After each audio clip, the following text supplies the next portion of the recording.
नमस्कार cricket fans. Ekana stadium के बिल्कुल टॉप पर बने प्रेस बॉक्स से आज के इस खास मैच एनालिसिस में आप सभी का स्वागत है। आज हम जिस मुकाबले की बात करने वाले हैं ना, उसने T20 क्रिकेट के रोमांच की लिटरली सारी हदें पार कर दी। ये कोई आम मैच नहीं था, ये था लखनऊ सुपर जायंट्स और रॉयल चैलेंजर्स बेंगलुरु के बीच खेला गया IPL का ब्लॉकबस्टर मैच नंबर 50। आज के इस पूरे कवरेज में हम सीधे उन आंकड़ों, रणनीतियों और टर्निंग पॉइंट्स को डिकोड करेंगे जिन्होंने इस मैच को एक पक्का क्लासिक बना दिया। तो चलिए बिना किसी देरी के सीधे मैदान पर चलते हैं और समझते हैं कि आखिर वहां हुआ क्या। यार, इकाना स्टेडियम का जो माहौल था ना टॉस के वक्त, वो पूरी तरह से इलेक्ट्रिक था।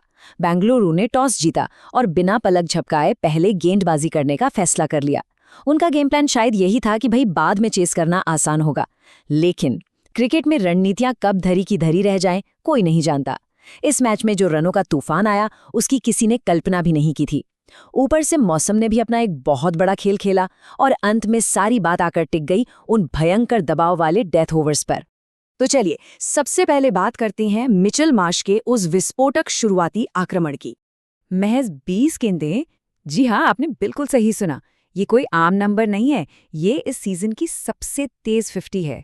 मिचेल मार्श ने बेंगलोर के गेंदबाजों पर तो जैसे कोई रहम ही नहीं खाया, चाहे सामने जोश हेजलवुड जैसा वर्ल्ड क्लास पेसर हो या फिर स्विंग के मास्टर भुवनेश्वर कुमार।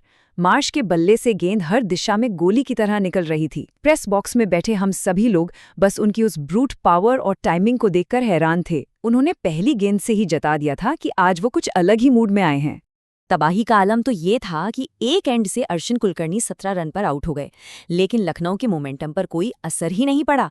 टीम का रन रेट लगातार 10 के ऊपर भाग रहा था। मार्श ने अपनी रफ्तार बिल्कुल कम नहीं की और सिर्फ 56 गेंदों में 111 रनों की वो अविश्वसनीय पारी खेल डाली। और सबसे कमाल की बात, उनके बल्ले से 10 से ज्यादा गगनचुंबी छक्के निकले। मतलब इकाना का वो इतना बड़ा मैदान भी मार्श की ताकत के सामने बिल्कुल छोटा लग रहा था।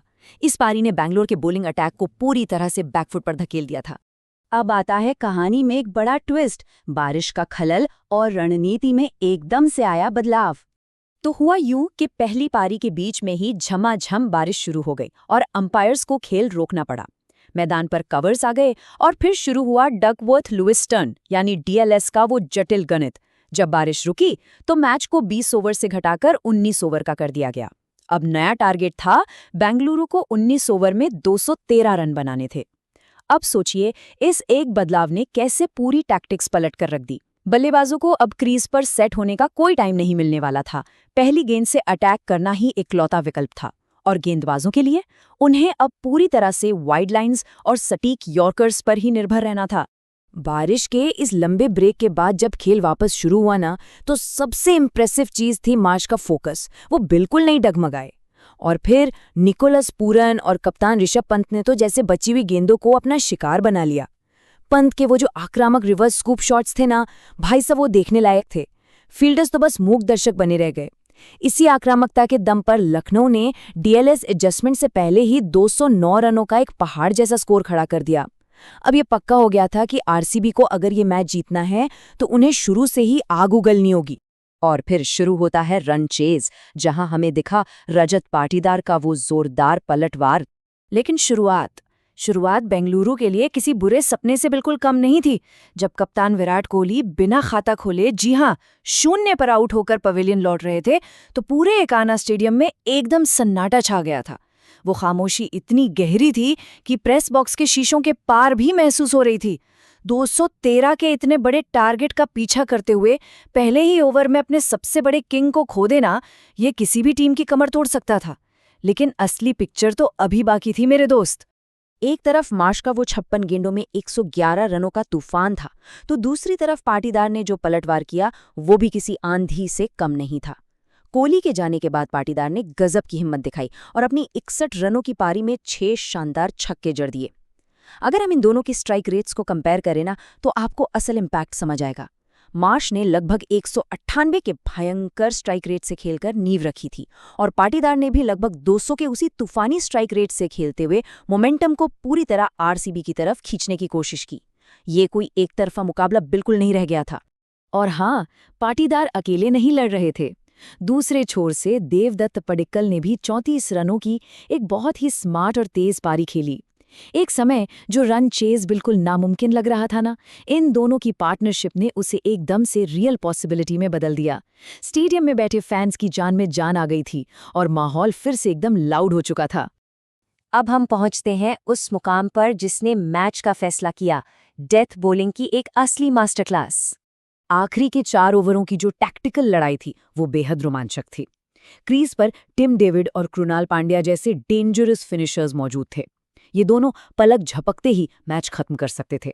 लेकिन यहीं पर लखनऊ के कप्तान ने अपना मास्टर स्ट्रोक खेला। मयंक यादव ने अपनी 150 के पार वाली रॉप पेस का ऐसा इस्तेमाल किया कि टिम डेविड को हाथ खोलने का जरा भी रूम नहीं मिला। और दूसरी तरफ नवीन उल हक, क्या कमाल की गेंदबाजी की उन्होंने। अपनी चतुर वेरिएशंस, खासकर स्लोअर कटर्स से उन्होंने कृणाल को पूरी तरह बांध कर रख दिया। ये रॉ पेस और चालाकी का जो कॉम्बिनेशन था ना, इसे ही कहते हैं असली डेथ बॉलिंग मास्टर क्लास। और इस जबरदस्त गेंदबाजी का नतीजा क्या रहा? स्कोरबोर्ड पर टंगे सिर्फ 203 रन। इतनी तगड़ी फाइट बैक और आखिरी गेंद तक जान लगाने के बावजूद बेंगलुरु की टीम अपने 19 ओवरों में केवल 203 रन ही जोड़ पाई। जीत बिल्कुल उनके सामने थी, लेकिन वो इस फिनिश लाइन को क्रॉस नहीं कर पाए।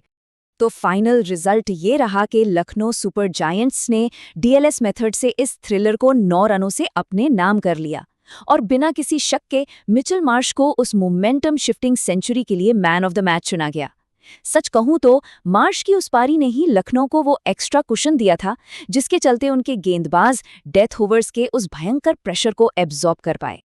अब इस पूरे एनालिसिस को रैप अप करने से पहले मैं आपके लिए एक बड़ा सवाल छोड़कर जा रहा हूं। जरा सोचिएगा, क्या शुरुआत में ही विराट कोहली का उस तरह 0 पर आउट हो जाना आरसीबी की हार की सबसे बड़ी वजह बना, या फिर असली गेम चेंजर लखनऊ की वो डेथ बॉलिंग मास्टर क्लास थी जिसने सेट बल्लेबाजों को भी खामोश कर दिया? दोनों तरफ बहुत सॉलिड तर्क हैं। आप खुद सोचिए कि मैच का टर्निंग पॉइंट असल में था क्या। आज के इस प्रेस बॉक्स कवरेज में मेरे साथ जुड़ने के लिए बहुत बहुत शुक्रिया। मुझे पूरी उम्मीद है कि इस मैच के हर एक दांव पेच को समझने में आपको बहुत मजा आया होगा।